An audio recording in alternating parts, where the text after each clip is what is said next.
السلام عليكم. حياكم الله في الحلقة الخامسة من يومك معي، واليوم يومكم معي كمعاق حركي. في البداية خلونا نوضح شغلة مهمة جدا. الكرسي هذا بالنسبة للمعاق هو زي الرجلين لأي شخص ثاني، يعني اللي المفترض يصير أن المعاق مجرد جلوسه على الكرسي يقدر يمارس نشاطاته اليومية بشكل طبيعي زي أي شخص ثاني يمشي على رجوله. في هالحلقة نبي نجرب أكثر من تجربة ونشوف إذا المجتمع مهيئ للمعاقين زي ما هو مهيئ لأي شخص ثاني ولا لا. وأول تجربة عندنا هي تجربة التاكسي. التجربة بكل بساطة هو أني أخذ الكرسي وأوقف بنص الشارع وأحاول أوقف تاكسي. الشيء اللي متوقع يصير أنه ما في تاكسي راح يوقف لي، لأنه أغلبية التكاسي مستذكرين أنهم ينزلون ويركبون الكرسي ويوصلون المعاق المشوار ثم ينزلون الكرسي ويركبونه مرة ثانية. وهالشيء هو اللي صار بالضبط. في خلال نص ساعة مر أكثر من 5 تكاسي ولا واحد فيهم وقف يساعدني. ليش؟ لأن معي كرسي. وبنفس الوقت وقف لي أكثر من شاب، كل شاب يقول خلني أوصلك لأنه ما في تاكسي بيوقف لك.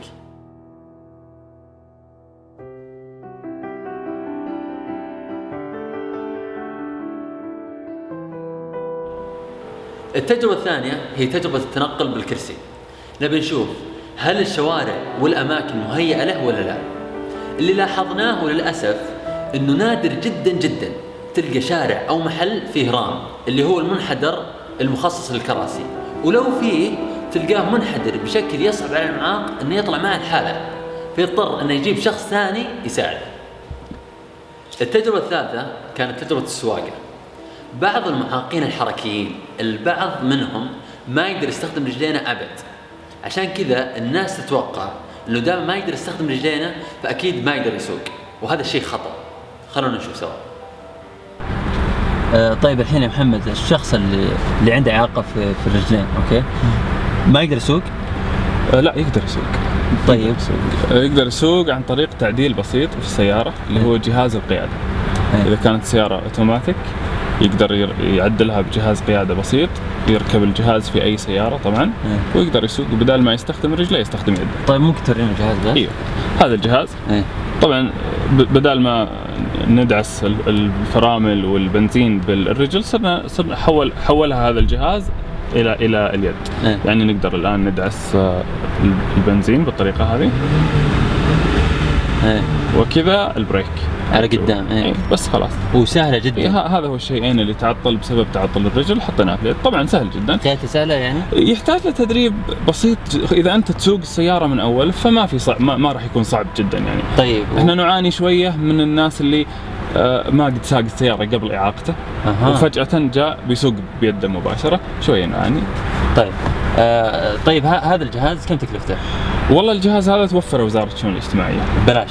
طبعا بلاش. إذا كانت سيارة باسم الشخص المعاق وعنده رخصة سارية المفعول يروح يقدم على الوزارة مع تقرير طبي أو إثبات الإعاقة، وهم يعني يعطونا الاعتماد. أنت خلصتها في كم أسبوع؟ لا والله خلصتها في ساعتين بس. أنا رحت للوزارة خلال يمكن 2 أو 3 ساعات بالكثير. إذا في زحمة خلال يعني اليوم الثاني تستلم الاعتماد وتروح للشركة اللي تركب الجهاز وخلاص.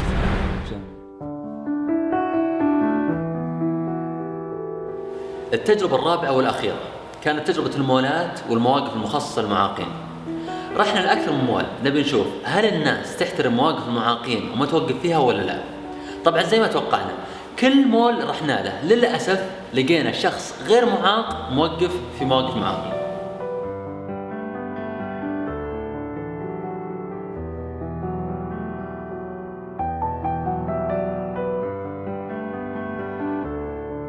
طيب تدري وقفتك بمواقف المعاقين وش تسوي؟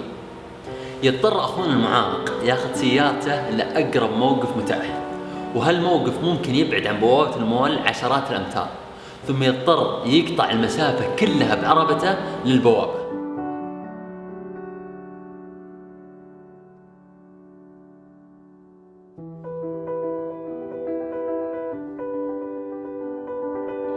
وهذا كله بس عشانك أخذت موقف.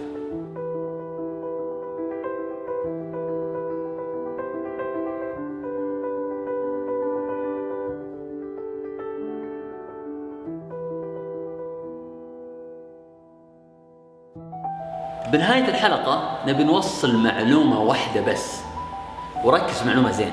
المعاق ما يحتاج منك شفقة ولا يبيك تتبرع له بخدمة، اللي يبيه بكل بساطة إنه الخدمات الأساسية تتوفر له، وإذا توفرت ما تجي أنت وتستغلها لمصلحتك الخاصة. شغلة بسيطة قبل لا أختم، تكفى إذا شفت شخص غير معاق واقف مواقف المعاقين دق على المرور وبلغ، ترى المخالفة عليها 500 ريال. السلام عليكم.